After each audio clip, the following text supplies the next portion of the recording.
ধিং মহাবিদ্যালয়ৰ ৰাষ্ট্ৰীয় সেৱা আঁচনিৰ উদ্যোগত ৩ নং কান্ধুলিমাৰী গাঁৱত বিশেষ শিবিৰ।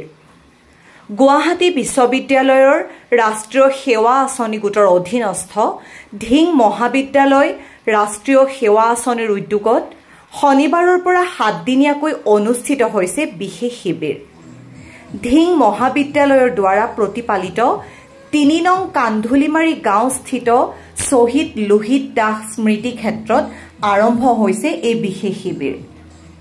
ধিং মহাবিদ্যালয়ৰ অধ্যক্ষ ডক্টৰ বিমান হাজৰিকাই শুভাৰম্ভণি কৰি NSS ইউনিটৰ এই বিশেষ শিবিৰৰ দ্বাৰা ছাত্ৰ ছাত্ৰীসকলক এই আঁচনিৰ কৰ্মৰাজিত পোনপটীয়াকৈ অংশগ্ৰহণ কৰাৰ সুযোগ দিয়া হয়।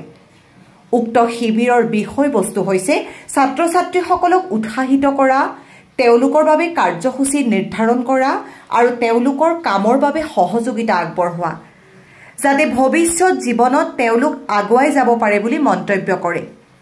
ৰাষ্ট্ৰীয় সেৱা আঁচনিৰ ধিং মহাবিদ্যালয় গোটৰ তত্ত্বাৱধায়ক ডক্টৰ মুকুটমণি শইকীয়াই উদ্দেশ্য ব্যাখ্যা কৰি ধিং মহাবিদ্যালয়ৰ চৌপাশে থকা ৫খন গাঁৱক প্ৰতিপালিত গাঁও হিচাপে লৈ বিভিন্ন সেৱাসমূহ আগবঢ়োৱা হৈছে।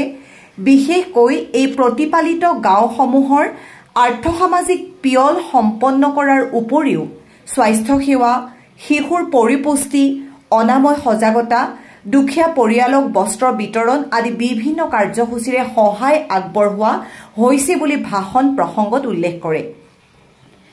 আৰম্ভণি অনুষ্ঠানত অধ্যাপক ডম্বৰুধৰ কাকতি, সমাজকৰ্মী প্ৰফুল্ল বৰা, শ্বহীদ লোহিত দাস প্ৰাথমিক বিদ্যালয়ৰ প্ৰধান শিক্ষয়িত্ৰী বন্দনা বৰায়ো ভাষণ প্ৰদান কৰে। শনিবাৰে আৰম্ভণিৰ দিনা সমল ব্যক্তি হিচাপে অংশগ্ৰহণ কৰি স্বাধীন প্ৰতিদিন গোষ্ঠীৰ সাংবাদিক তথা NEAIDৰ সমন্বয়ক দীপজ্যোতি বৰুৱাই জীৱন কৌশলৰ প্ৰশিক্ষণ প্ৰদান কৰে।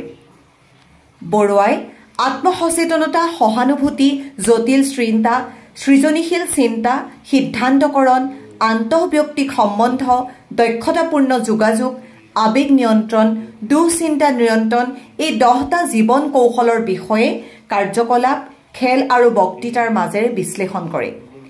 এই 7 দিনীয়া শিবিৰত পৰৱৰ্তী দিনত মহাপুৰুষ শ্ৰীমন্ত শংকৰদেৱ বিশ্ববিদ্যালয়ৰ দৰ্শন বিভাগৰ মুৰব্বী অধ্যাপিকা ডক্টৰ ৰূপশ্ৰী দেৱী, কৃষি বিজ্ঞান কেন্দ্ৰ নগাঁৱৰ কৃষি অৰ্থনীতি বিভাগৰ বিষয়বস্তু বিশেষজ্ঞা ডক্টৰ চিংকি বৰ্মন, বিশ্ব বেংকৰ পৰামৰ্শদাতা ডক্টৰ হাৰুণ আহমেদ, ৰাজীৱ দত্ত, প্ৰভাত চন্দ্ৰ দাসকে আদি কৰি কেইবাগৰাকী সমল ব্যক্তিয়ে প্ৰশিক্ষণ প্ৰদান কৰিব। বটদ্ৰৱাৰ পৰা মেহদী জামানৰ ৰিপৰ্ট, NE এক্সপ্ৰেছ। নমস্কাৰ, আমি ধিং মহাবিদ্যালয় NSS গোটে ধিং মহাবিদ্যালয় এখন প্ৰতিপালিত গাঁও ৩ নং কান্ধুলিমাৰীত আজি 19 তাৰিখৰ পৰা 19 এপ্ৰিল 2025ৰ পৰা 25 এপ্ৰিল 2025লৈ এক 7 দিনীয়া বিশেষ শিবিৰ অনুষ্ঠিত কৰিছোঁ। আমি এই শিবিৰত আমাৰ ধিং মহাবিদ্যালয় NSS গোটৰ 50জন ছাত্ৰ ছাত্ৰী অংশগ্ৰহণ কৰিছে।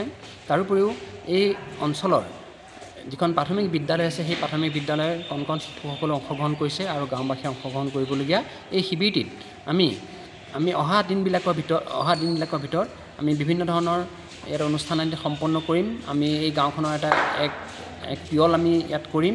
তাৰোপৰি আমি এই শিবিৰত বিশেষজ্ঞ বা পাৰদৰ্শী ব্যক্তি হিচাপে আমি কেইবাগৰাকী ব্যক্তিক আমি আমন্ত্ৰণ কৰিছোঁ আৰু তেখেতসকলৰ বক্তব্য এই শিবিৰত ৰাখিবহি আৰু এই শিবিৰত দক্ষতা বিকাশৰ ওপৰত আৰু উদ্যমিতা বিকাশৰ ওপৰত বিভিন্ন ধৰণৰ তেখেতসকলে ইয়াত আমাৰ কৌশল ইয়াত শিকাবহি। আৰু মই ভাবোঁ ধিং মহাবিদ্যালয়ৰ NSS গোটৰ যিখিনি ভলেণ্টিয়াৰ আছে তেখেতসকলে এই শিবিৰৰ জৰিয়তে তেখেতসকলক নিজকে প্ৰস্তুত কৰিব পাৰিব আৰু তেখেতসকলৰ নিশ্চয় দক্ষতা বিকাশ বা কৌশল বিকাশৰ ক্ষেত্ৰত তেখেতসকলৰ জীৱনত সহায়ক হ'ব। ধন্যবাদ। মনাশ্ৰী পাঞ্চুৰী দাস, মোৰ মই ধিং NSSৰ ইউনিটৰ এজন ভলেণ্টিয়াৰ হয়। আমাৰ আজি কেম্প আৰম্ভ হৈছে 3 নং কান্ধুলিমাৰী গাঁৱত আৰম্ভ হৈছে আৰু আমি ধিং NSS ইউনিটৰ পৰা এই কেম্পটো আৰম্ভ কৰিছোঁ। আমি আজি কেম্পটোৰ পৰা বহুত কথা শিকিব পাৰিলোঁ আৰু আমাৰ ছাৰৰ টিমটোৰ লিড হৈছে আমাৰ মুকুটমণি ছাৰ আৰু তেখেতৰ সহযোগেৰে আমি এই কেম্পটো আৰম্ভ কৰিব পাৰিছোঁ আৰু এই কেম্পটোৰ পৰা বহু কথা শিকিলোঁ আৰু আমাৰ সেই কেম্পটো আগভাগ দিবলৈ আমাৰ জ্যেষ্ঠ ধিং কলেজৰ প্ৰিন্সিপাল আহিছিলে বিমান ছাৰ, তেখেতৰ লগতো আমি আহি পেলাই বহুত কথা পাতিলোঁ, বহুত শিকিবলগীয়া কথা শিকিলোঁ। নমস্কাৰ। বিবি জান্নাত, মই ধিং কলেজৰ NSSৰ ভলণ্টিয়াৰ এজনী ষ্টুডেণ্ট হ'ম।